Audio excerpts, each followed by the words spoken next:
A paz do Senhor, queridos. Amém. Minha esposa está comigo, a pastora Ruth, né?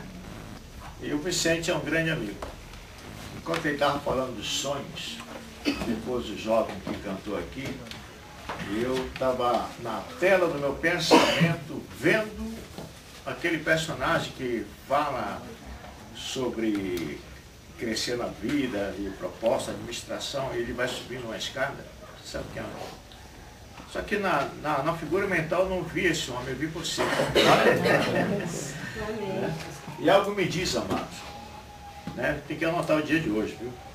Algo me diz que o nosso dia chegou. Em nome de Jesus. O Senhor vai mudar a nossa sorte. Deus vai abençoar muito o Vicente. Em nome de Jesus. Amados, abra aí a palavra de Deus em João capítulo 8, versículos 32 e 36. João, Evangelho de João, capítulo 8, versículos 32 e 36. Bem conhecido.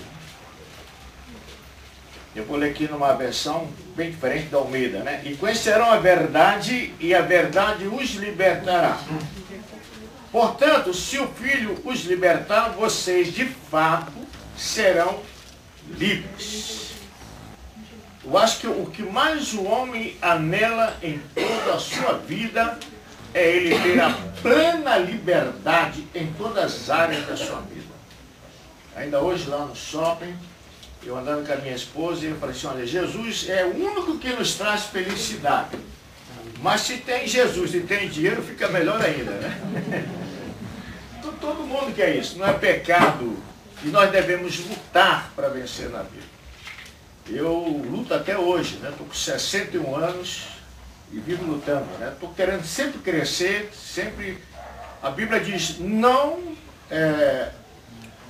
Ela diz, acomodai-vos com o que tendes, né? Contentai-vos com o que tendes. E alguém disse que a única coisa que você não deve se contentar é com o que você é. Nunca satisfeito com o que você é. Você pode ser melhor. Amém. Quando eu olho para trás, eu lembro da casa de minha mãe. Um quarto de 4 metros quadrados.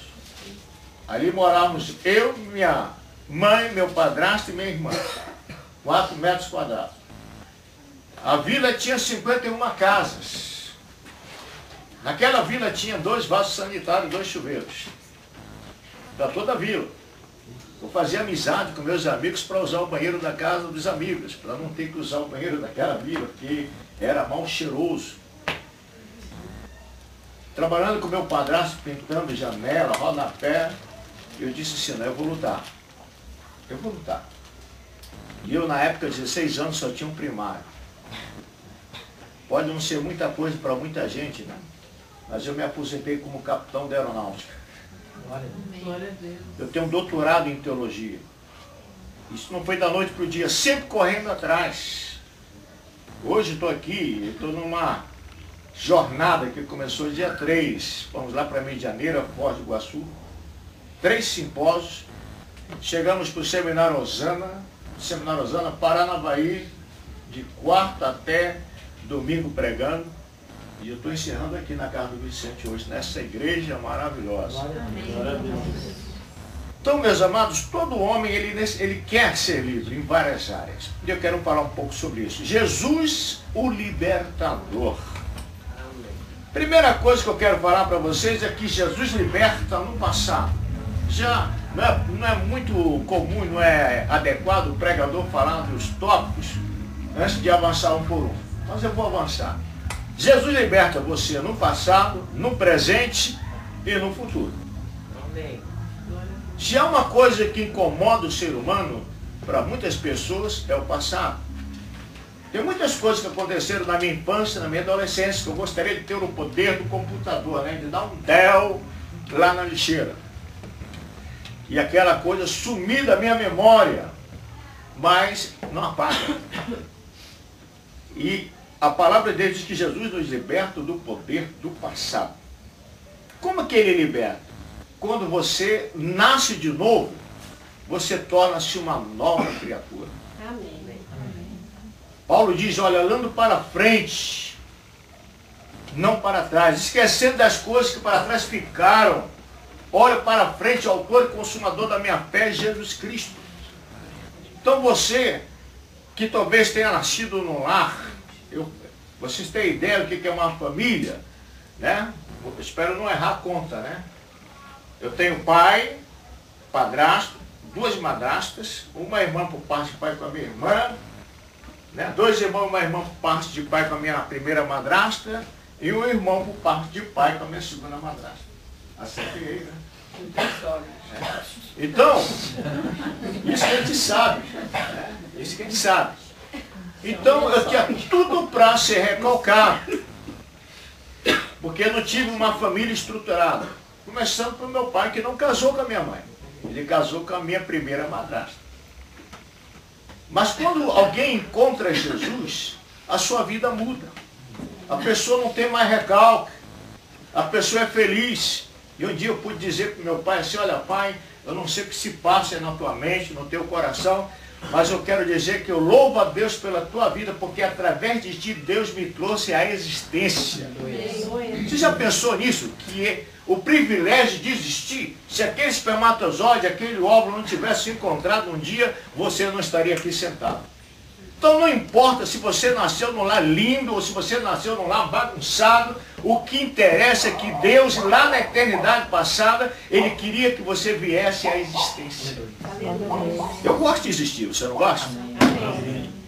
E melhor ainda, amado, é você existir com Deus. Porque todos nós que estamos aqui, nós vamos existir para toda a eternidade. E o detalhe, o pequeno detalhe é que alguns vão viver eternamente num lugar feio, chamado Geena, inferno. Eternamente. Porque Deus fez o homem para existir para sempre. Ele teve um começo, mas não vai ter fim. O bom será existir para sempre com Deus. E é isso que Deus quer para todos nós. Amém? Amém. Deixa eu contar aqui um pequeno, né, faz tempo que eu não conto, do testemunho da minha conversão. Né?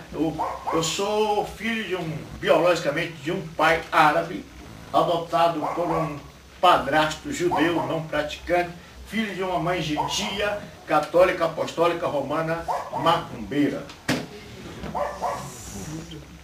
E um certo dia da minha vida, a minha vida estava tão bagunçada que eu não queria mais saber nem de espiritismo, que eu era chegado a ser um kardecista. Eu não gostava da Umbanda, da linha da minha mãe, lá tem cachaça, tem não sei o que, mas lá eu falei, isso aí não pode ser de Deus. E eu ia na sinagoga, eu ia na igreja católica e não fui educado em religião nenhuma. E o homem sem Deus, ele é prisioneiro do pecado, da carne e do diabo. E chega um tempo que a gente quer mudar, quer ser livre. E um dia um colega meu chegou comigo e disse, olha, vai lá na minha igreja, porque lá na minha igreja Deus, ele fala com o seu povo. E eu, com a teoria kardecista, pensei assim, o Deus Supremo, Criador, transcendente, ele baixa lá na tua igreja, porque quem baixa aqui eram os espíritos iluminados, reencarnados 1000 vezes. E ele chega para mim e diz que Deus fala na igreja. E eu fui àquela igreja movido por uma curiosidade. Cheguei lá, encontrei um povo, pensei que tinha muitos estrangeiros, porque eles estavam falando em outras línguas. E eu perguntei para o colega assim, tem muitos estrangeiros aqui na tua igreja, né? E ele riu da minha ignorância. Vocês sabem que era uma igreja pentecostal. E uma moça, pela primeira vez eu ia ouvir uma mulher pregar. Durante um ano eu estava ouvindo homens que dominavam a homilética, que dominavam a retórica, a oratória, que falavam até muito bem a palavra de Deus, mas nada estava mudando a minha vida. E de repente eu vejo uma moça pregando. Depois eu descobri que nem curso teológico ela tinha. Mas aquela moça tinha uma coisa especial, ela tinha o poder, a unção do Espírito Santo na minha vida. E ela começou a pregar, eu ali sentado no meu cantinho, eu disse, Deus, e até que eu gostaria de ser crente, mas o que eu faço com o meu passado? Abra a sua Bíblia aí, em Isaías 43. versículos 18 e 19. Aquela moça, começando a pregar, ela para de pregar, ela esquece o público e aponta na minha direção e fala: moço, Deus está falando contigo. E o que ela leu não tinha nada a ver com o povo. Ela leu esse texto aí: não vos lembrei das coisas passadas, nem considereis as antigas, eis que eu faço coisa nova, que está saindo à luz. Porventura não percebeis? Eis que porém caminho no deserto e rios no rio. Vou ler na NVI agora. Esqueço o que se foi, não vivo no passado. Veja, eu estou fazendo uma coisa nova, ela já está surgindo.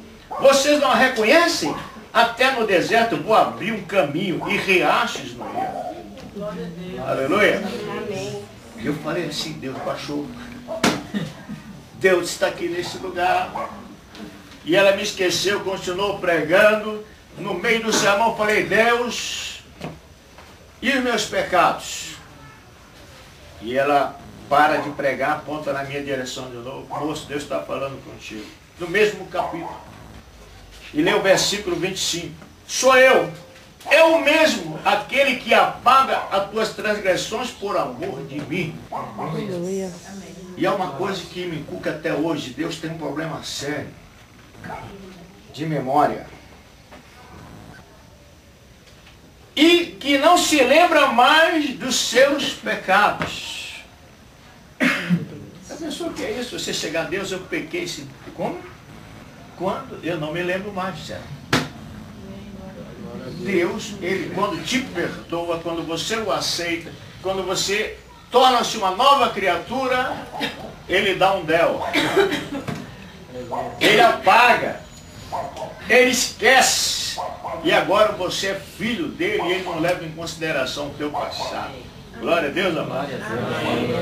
Como é que Jesus nos liberta no passado? Essa experiência, como eu já falei, é chamada de novo nascimento. E como é que é o novo nascimento? Aqui em João 3, de 3 a 8, Jesus está conversando com um teólogo, um cara formado lá no Velho Testamento. E Jesus brinca com ele, né? Tudo indica que eles estavam batendo um papo em grego. E a palavra vento e espírito é a mesma no grego, a palavra pneuma. Aí Jesus começa: olha, quem não nascer da água e do espírito, do pneuma, não pode entrar no reino de Deus. O que é nascido da carne é carne. O que é nascido do espírito é espírito. Depois no diálogo Jesus fala assim: olha, aquele que é nascido do espírito, pneuma, é como o vento, pneuma. Você não sabe de onde vem nem para onde vai. O vento tem seus mistérios. Ninguém vê o vento. Qual é a cor do vento? Assim é todo aquele que é nascido de novo. Então você tem uma regeneração. Romanos capítulo 2, versículos 28 e 29. Não é judeu quem é apenas no exterior, nem circuncisão, que é a operação da fimose, aqui é meramente no corpo físico. Não, judeu é o que é no interior. Circuncisão é operada no coração, pelo Espírito e não pela lei escrita. Para estes o louvor não provém dos homens, mas provém de Deus. E segunda carta aos Coríntios 5,17. Se alguém está em Cristo, é nova criação, nova criatura. Eu cheguei, depois que eu me formei na escola militar em Guaratinguetá, eu cheguei em Manaus, preocupado com a salvação da minha mãe. Minha mãe se vice-chefe de um terreiro. E eu fiquei um mês evangelizando minha mãe, e ela acabou semi-alfabetizada, me ouvia, não dizia uma palavra. E eu falei: será que eu estou chegando lá? Será que essa semente está caindo? No dia 25 de fevereiro, como o mês que eu estava em Manaus, era o dia do meu batismo nas águas. Eu falei: mãe, eu vou me batizar, eu gostaria que a senhora fosse, esse eu vou, meu filho. Pôs a melhor roupa e foi. Sabe qual foi a primeira pessoa que aceitou Jesus? Minha mãe. Não teve convulsão, não teve demônio se manifestando, não teve nada. Só o fato de aceitar Jesus foi transformado. Glória a Deus. E eu fiquei curioso assim: poxa, mas Eu pensava que ia ser mais difícil. E um dia um amigo meu chegou comigo e falou assim, você sabe o que levou tua mãe a se converter? Eu falei assim, não. Aí disse, não foram as tuas pregações durante o mês, e nem aquele sermão daquele pastor naquele domingo, no dia do teu batismo. Eu falei, o que foi que levou minha mãe a aceitar Jesus? Aí ele disse, ela me disse. Ela ficou me observando, desde o dia que eu cheguei de volta para casa. Que ela viu o filho antigo, enchendo a cara, dizendo, olha, eu vou para farra, 3 dias de farra. De repente, ela vê o filho dela com uma Bíblia na mão, indo para o culto, quase todo dia, não bebia mais, não fazia isso e aquilo. E ela ficou me observando. E ela disse, existe um Deus verdadeiro, e esse Deus verdadeiro que mudou meu filho, é o Deus que eu tenho que servir. Então é o Deus que ele regenera, que ele transforma a pessoa numa nova criatura. Tito 3, capítulo 3, versículos 5 e 6. Você não foi salvo não por causa de atos de justiça por nós praticados, mas devido à misericórdia, à sua misericórdia, ele nos salvou pelo lavar regenerador. Eu gosto dessa palavra regenerador, regeneração. Ela só aparece na língua original, na Bíblia, 2 vezes. Aqui em Tito e em Mateus 19, 28. A palavra regeneração. Deixa eu dar uma informação para vocês. Aqui está cheio de jovens que estão estudando aí no 2º grau, alguns estão fazendo vestibular, quem sabe algum no 3º grau aí. Olha, eu vou te dar uma informação. No cursinho chama-se de macete. Vou te dar um macete. Na vida militar, chama-se de bizu, para quem não conhece a palavra aí, né? Bizu, o que é o bizu?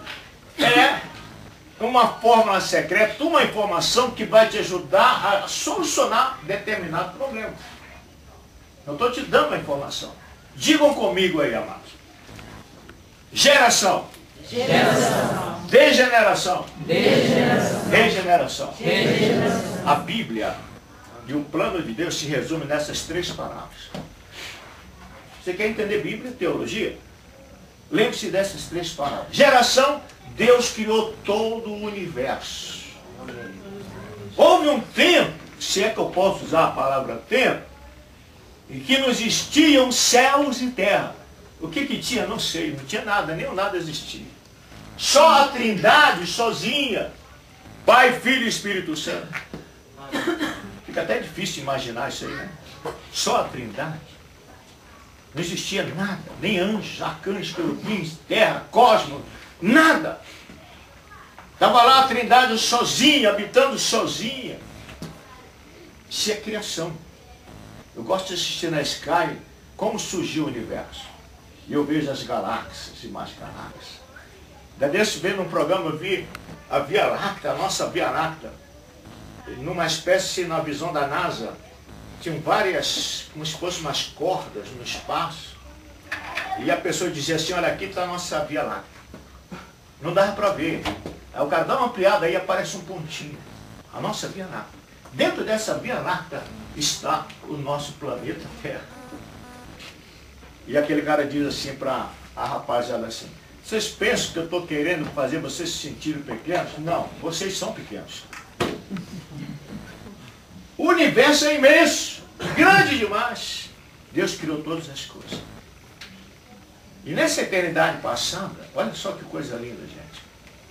Um grande homem, um psicólogo que está curando muita gente, um cientista, ele, sabe como é que começa o tratamento dele? Você vai gostar. Ele chega assim, onde você estava há 20 anos atrás? Aí você já começa a imaginar, né? Onde você está. E você está recalcado, cheio de traumas, tomando taja fria. Onde você estava há 50 anos atrás? Aí já, você não sabe mais, né? Você não tem 50. Aonde você estava há 5.000 anos atrás? Você não existia. Você era apenas uma ideia de Deus. E Deus não tem má ideia. Glória a Deus. Deus só tem boa ideia. Alguma coisa aconteceu que você virou uma má ideia. Aí Deus vem para te regenerar e te tornar de novo uma boa ideia de Deus. Aleluia! Glória a Deus! Deixa eu brincar um pouco com vocês. Eu gosto de dizer nesse tópico que as pessoas são um zumbi. Todo mundo já viu algum filme de zumbi, né? Vicente e a Camila são craques. É craque mesmo. O que é o zumbi? O cara morreu, tá, acontece uma reação lá, uma explosão, o cara volta a viver todo esquisito. Eu quero dizer para você que você também é um zumbi espiritual. Explica isso para mim, pastor. Por quê? No dia que você aceitou Jesus Cristo como Senhor e Salvador, meu amado, você morreu. Você morreu. No dia em que você foi batizado nas águas, né? Se você foi batizado, vamos dizer, por imersão, principalmente, né? Você é um. Se o pastor não deixou você ficar muito tempo lá, né? Ele teve que deixar você voltar. Você morreu, você foi sepultado com Cristo na sua morte. Amém. Mas quando você sai, você é uma nova criatura. Aleluia. Assim como Cristo ressuscitou, quando você saiu das águas, você ressuscitou. Você foi regenerado e você é uma nova criatura. Glória a Deus. Por isso que Romanos capítulo 8 diz: nenhuma condenação há para os que estão em Cristo Jesus. Aleluia. Eu não sei se foi André Valadão, se foi, eu não lembro agora. Porque eu estou falando de passado. E alguém disse, eu não sei se foi André Valadão, se o diabo te mostrar o teu passado, mostra para ele o futuro dele. Você sabe qual é o futuro do diabo? Geena, lago de fogo, inferno. Então quando ele quiser, você aprontou, né? Você fez isso e aquilo. Você mas o que te espera é pior. Amém, amados? Amém. Colossenses 3, Paulo usa essa linguagem. Vocês já ressuscitaram com Cristo. Quando que você ressuscitou com Cristo? Quando você aceitou Cristo. Você morreu e nasceu de novo. Por isso que eu falei que você é um zumbi. Você está morto para o mundo, morto para o pecado, mas está vivo para Deus. Procurem as coisas que são do alto. Mantenha o pensamento nas coisas do alto. Esse é o segredo, gente. Ó, é a área que o Vicente gosta. Tem gente que está infeliz porque só foca o problema. Foca Deus. Deus é maior que o seu problema, meu amado. Deus quer que os seus filhos, a sua igreja, sejam filhos, como está lá em Abacuque. Eu estou morando em Minas, eu gosto de ler Abacuque 3, 17 em diante, na linguagem mineira. Vocês já ouviram na linguagem mineira? A tradução? Ainda que não tenha frango com quiabo, ainda que não tenha angu, ainda que eu esteja desempregado, todavia me alegrarei no Deus da minha salvação. E tem uma coisa ali naquele texto, no versículo seguinte, que as mulheres adoram. Ele fará meus pés andar nos lugares altos. Sabe o que é isso, andar de salto alto? Quer dizer o seguinte, às vezes tem gente que está tão mal que está encurvado assim. Né? Tem que erguer o peito, erguer a cabeça. Lembrar que é príncipe de Deus, sacerdote de Deus. Que um dia vai governar com Cristo sobre tudo, sobre judeus, gentios, sobre a terra, sobre tudo. Ele fez isso por você e por mim. Então não olha hoje para a tua situação, foca o céu, foca o futuro que Deus tem para ti. Você imagina, né? Abraão, Sara, vou fazer de ti uma nação poderosa. Conta as estrelas do céu. Sabe por que Deus mandou contar as estrelas do céu? Diz aí a história que Abraão era matemático. E quando Deus, ele quer abençoar você, ele tem que te dar alguma coisa na cabeça. O Thomas Edison, ele inventou a lâmpada. Você sabe, ele pesquisou 100 vezes que ele não tinha conseguido fazer a lâmpada. Mas ele era teimoso. Ele continuou persistindo. Eu te pergunto, antes de existir a lâmpada, onde estava a lâmpada? Na cabeça de Thomas Edison. Então você, Deus, quando Ele quer te abençoar, Ele te dá sonhos. Ele põe a coisa na tua cabeça e você começa a ver aquilo. Foi o que Deus fez com José. Eu acho que eu vou ficar devendo o segundo, terceiro tópico. Deus chegou com José e disse assim, ó, vem cá. Não é sonhos dele, não é aquele projeto dele. Deus deu 2 sonhos para ele. Um deles, ele viu 11 estrelas, o sol e a lua, fazendo assim para ele. Ele era a 12ª estrela. Só a lua, o pai e a mãe. Aí eu não sei se ele sabia hermenêutica, se ele era bom de interpretação. Ele corre e vai contar para os seus irmãos vão matá-lo. Ele está pensando que é melhor do que a gente vai se culpar diante dele. Ele não é o primogênito, mas que está dizendo que a gente vai se dobrar diante dele. Mas Deus deu aquele sonho para José, porque queria que ele chegasse onde ele chegou. Vocês sabem a história. 15 anos depois, ele era o 2º homem no Egito. Pai Jacó, o pai dele, Deus fez isso porque se ele não tivesse ido para o Egito, não existiria a nação de Israel, não nasceria o Messias não teria encarnado e você não estaria salvo hoje. Então Deus projetou aquilo, sonha, meu filho, e eu vou realizar esse sonho na tua vida. Então quando Deus quer trabalhar conosco, ele dá um sonho. Por isso que Abraão ficou 1, 2, 3, 1001, 1002. A tua descendência será como a areia da praia, como as estrelas. Isso aqui não é positivismo não, secular, né? Psicologia. A Bíblia diz, assim como o homem pensa no seu interior, assim é. Na Bíblia é isso. O Paulo está dizendo, pensa nas coisas do alto. Pensa em coisa boa. Sonha projetos para a tua vida. Lógico que nossos projetos não são como os sonhos de José. Nossos sonhos podem ou não se cumprir, mas não é proibido sonhar.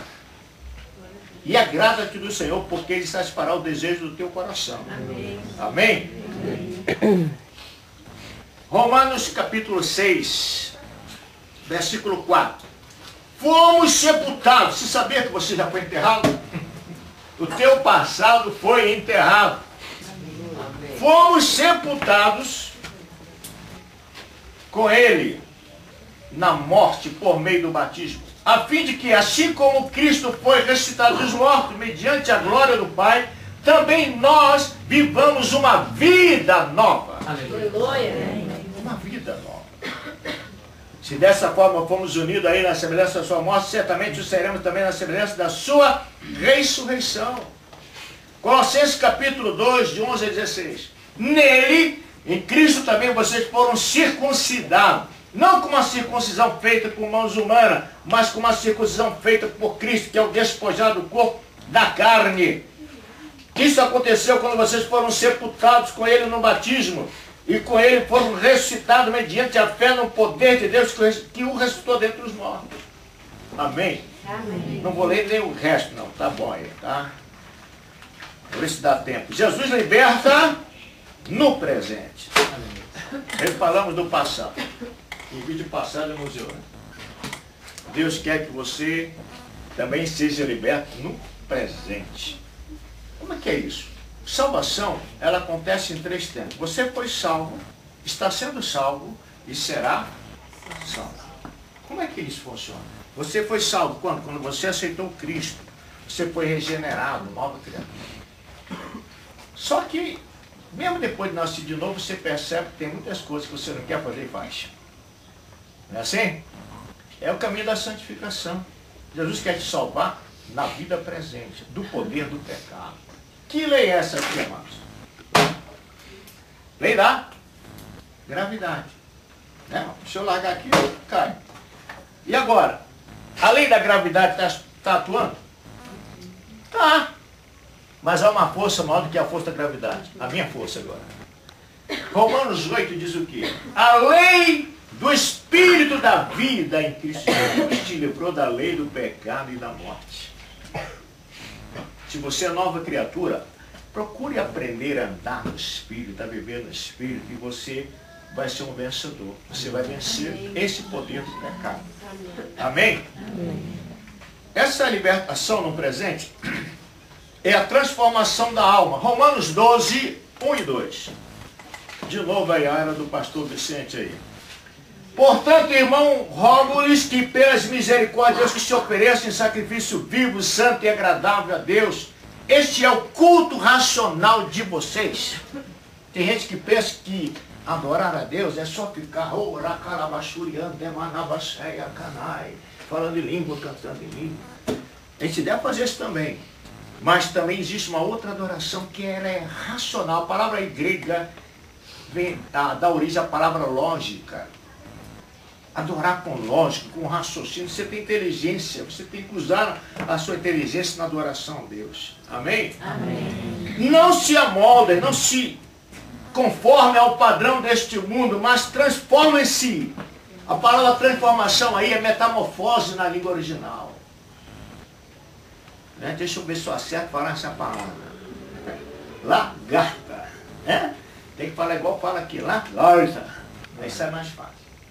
Sabe aquele insetozinho feio? Vai sofrendo uma metamorfose e vira uma linda borboleta. Sabia que você era feio, mas você foi regenerado, está sendo regenerado. Aleluia. Cada dia você fica mais bonito. Oh, glória. Aleluia. Amém. Mas transformai-vos pela renovação da onde?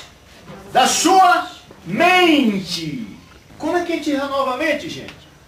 Vindo ao culto aqui, ouvindo o pastor Vicente, qualquer outro pastor, pastor Marcelo, ou vai em qualquer outro evento, vão lá no dia 11, 12, 13, ouvir a escatologia, né? 3 dias lá, levando uma lavagem cerebral santa, ouvindo a palavra de Deus só sobre escatologia. Você vai sonhar com a Nova Jerusalém, depois de 3 dias. E assim você tem a sua mente renovada. Amém. E se adorar a Deus também, isso é libertação no presente. 2 aos Coríntios 3,18. Eu gosto desse texto também. É lindo.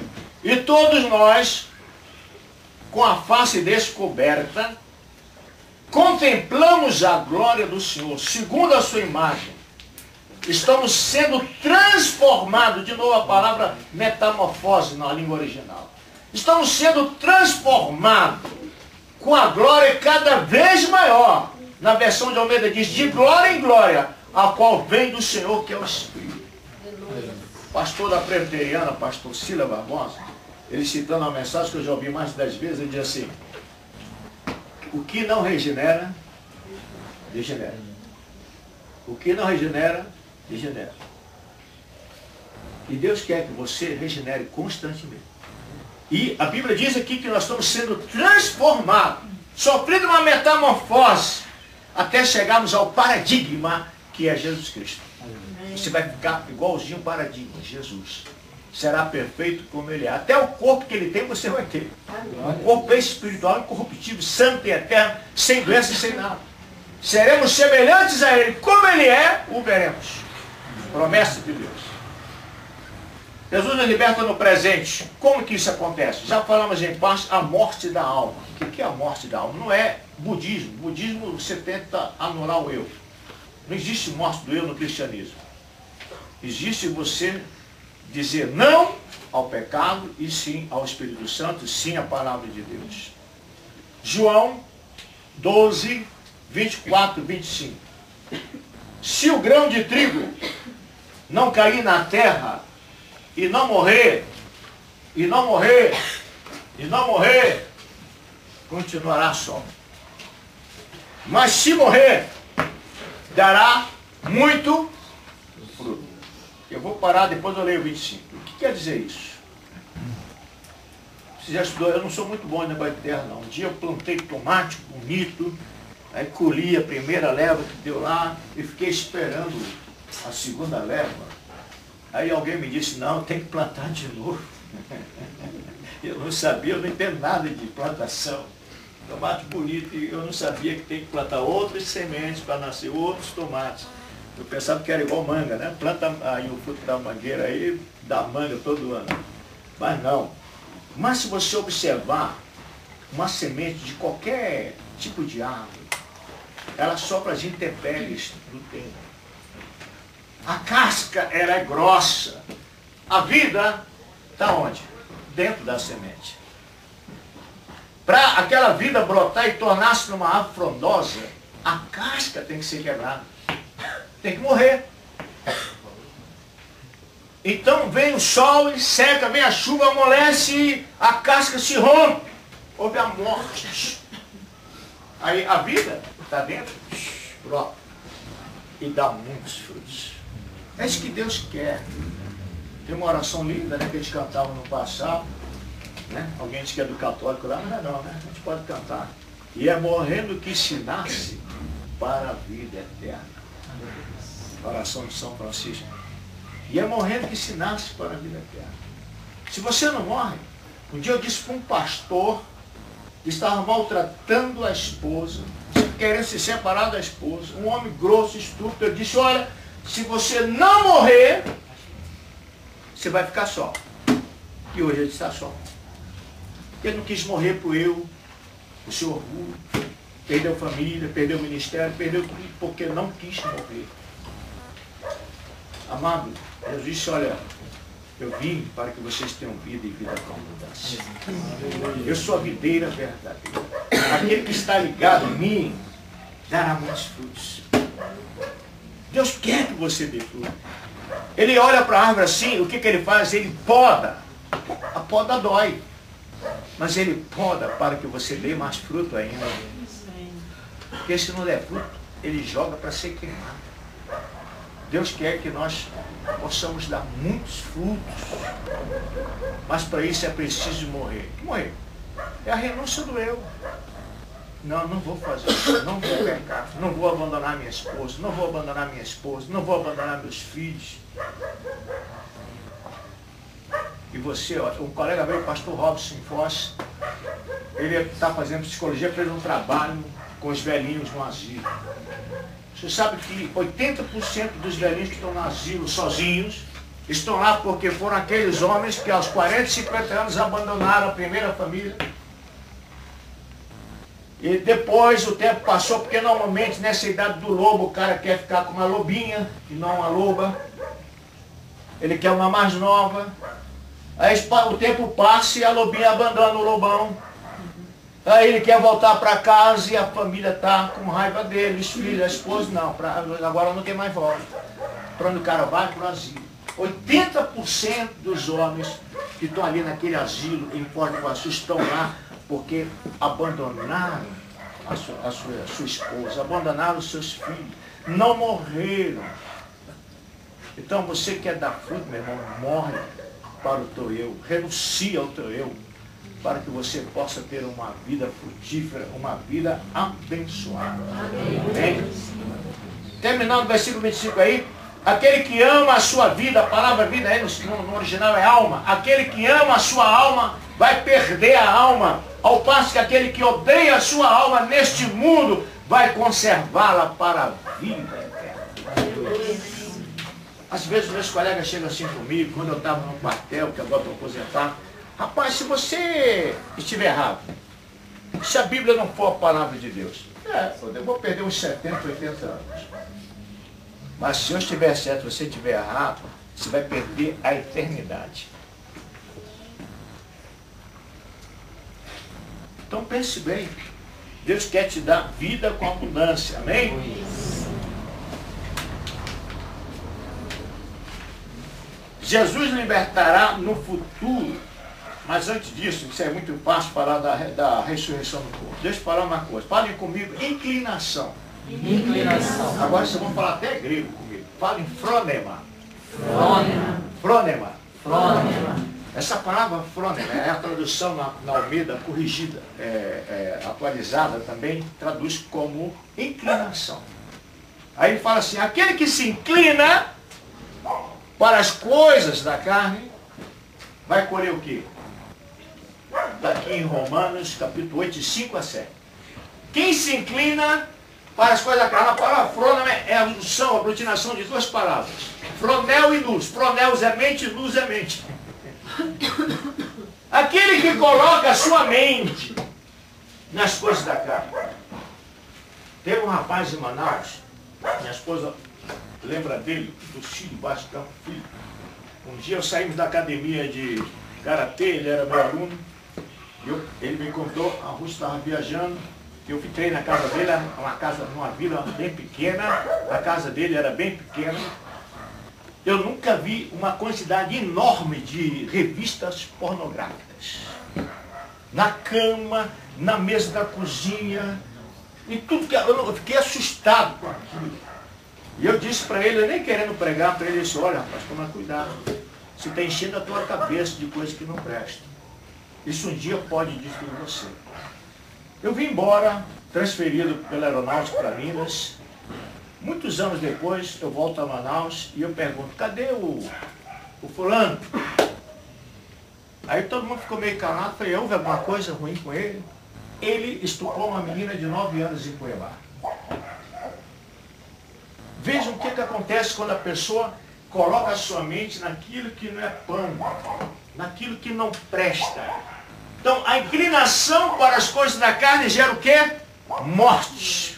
Morte física, morte espiritual, separação de Deus.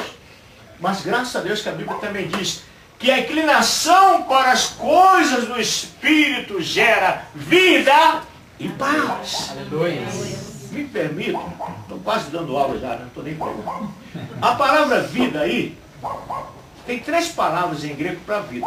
Uma os estudantes conhecem. Tem a palavra bios, daí vem a palavra biologia. É a vida física, a vida animal. Tem a palavra psique, que é a vida da alma. Mas a palavra aqui, no texto, é zoe. E zoe é usado na Bíblia 111 vezes se referindo à vida eterna de Deus. Então, quem se inclina para as coisas do Espírito vai colher o quê?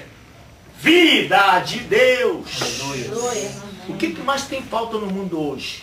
Paz. Falta de paz. Paz interior. Mas se você se inclina para as coisas do Espírito, você vai colher vida e paz. Tranquilidade. Você vai ficar zen espiritual. Amém? Glória a Deus. Filipenses. Antes de Filipenses, eu citei, mas quero citar o texto agora. Que eu citei o versículo, mas não disse onde estava. Provérbios 23, 7. Porque como ele pensa consigo mesmo, assim ele é. Sabe o que a Bíblia está dizendo, meu filho? Pensa grande. Eu era o filho da lavadeira, 16 anos, primário. Eu colei mais de 500 cartazes em postes, assim, em parede. Seja sargento da aeronáutica que ganha 500 cruzeiros por mês. Eu falei assim, eu vou ser sargento. Nem meu pai acreditou nisso. No estado do Amazonas, na capital, tinha um cursinho com mais de 500 alunos. E eu me juntei com 7 colegas, 8 colegas no total, eu mais 7. Durante um ano, estudando de manhã, de tarde e de noite. Eu estudava de 8 a meio-dia, almoçava, voltava 1 hora, estudava até 6 horas, jantava, lanchava, voltava às 7 da noite, estudava até meia-noite. Chegava no sábado, meia-noite, a gente fazia uma vigília, estudávamos até 6 da manhã de domingo. Domingo a gente descansava, praia, tal. Ficamos um ano assim. Você sabe quantos alunos passaram por cima? Nenhum. Do nosso grupo passaram 3. De todo o estado do Amazonas passaram 3 e eu fui um dos 3. Porque eu foquei aquilo. Se eu vou conseguir isso. Ninguém acreditava naquilo. Tem gente que fala assim, eu vou fazer, né, um concurso público. Aí fala assim, não dá não, é muito difícil. Meu filho, você tem a unção do santo.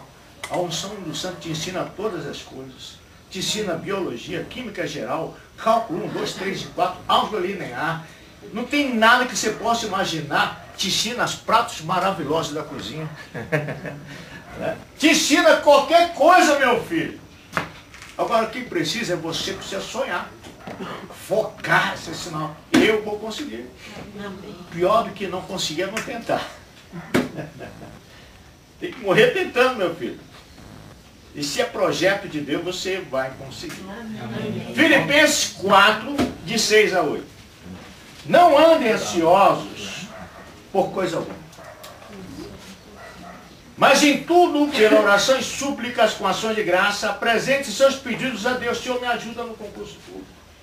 O Senhor me ajuda a subir um grau no meu emprego para eu ganhar um pouco mais. Eu dei aula para um senhor de uns 40 anos. Ele convalidou o curso dele de teologia livre pelo MEC durante um ano. Eu ajudei aquele homem demais. E ele um dia veio, me deu um beijo no rosto, um abraço, me agradecendo. Por quê? No hospital onde ele trabalhava, se ele apresentasse o diploma do MEC, ele ia subir um grau e ter um salário muito melhor do que ele tinha. E ele conseguiu aquilo. teve a sua ascensão. Então você luta, você consegue. Apresenta diante de Deus o seu pedido. Senhor, me dá essa bênção. E a paz de Deus, olha a paz de novo aí, que excede todo entendimento, guardará o coração e a mente de vocês em Cristo Jesus. Amém. E Paulo diz assim, finalmente, tudo que for verdadeiro, tudo que for nobre, tudo que for correto, tudo que for puro, tudo que for amável, tudo que for de boa fama, se houver algo excelente ou digno de louvor, pense nessas coisas. Tem gente que só pensa coisa ruim. Né? Igual aquele galo filho, vida. Né? Está sonhando para chegar sexta-feira, reclama de tudo. O emprego nunca está bom. Quando as pessoas entram no meu gabinete, que eu atendo toda quarta-feira, só entra gente lá, é aconselhamento pastoral, não vai ninguém lá para dizer, olha, pastor, vim aqui para dizer que está tudo bem. Não. Chego lá chorando, cabeça cheia. Aí eu vou consolar primeiro para depois aconselhar. E eu aconselho com a Bíblia. Aí eu leio lá. Assim como as faíscas voam para o alto, o homem nasceu para as tribulações. Está na Bíblia. No mundo tereis aflições. Então, meu filho, não pense que aí vai ter refresco, não. É luta. Tem que ser igual Davi, matar um leão num dia, um urso no outro. Né? É luta. Mas tenha de bom ânimo, porque eu venci e eu estou com vocês. Amém? A Bíblia diz lá em Romanos 8, lá, você procura o versículo, somos mais que vencedores. Sabe como é que está isso na língua grega? Estou dando aula de novo, né? Vocês conhecem o prefixo hiper? Conhecem? Hipermercado. A palavra grega lá é hipernikomê. É hiper e nikomê, que vem de nikos, quer dizer vencedor. Sabe que a tradução seria, nós somos hiper vencedores. Você não é um vencedor. Você é um hiper vencedor. Por Jesus Cristo. Amém. Antes disso ele fala, nem a morte, nem a vida, nem a altura, nem a profundidade, nem anjo, nem demônio, ninguém pode nos separar do amor de Deus que está em Cristo Jesus. Deus abençoe. Quem devendo o terceiro toque para vocês aí.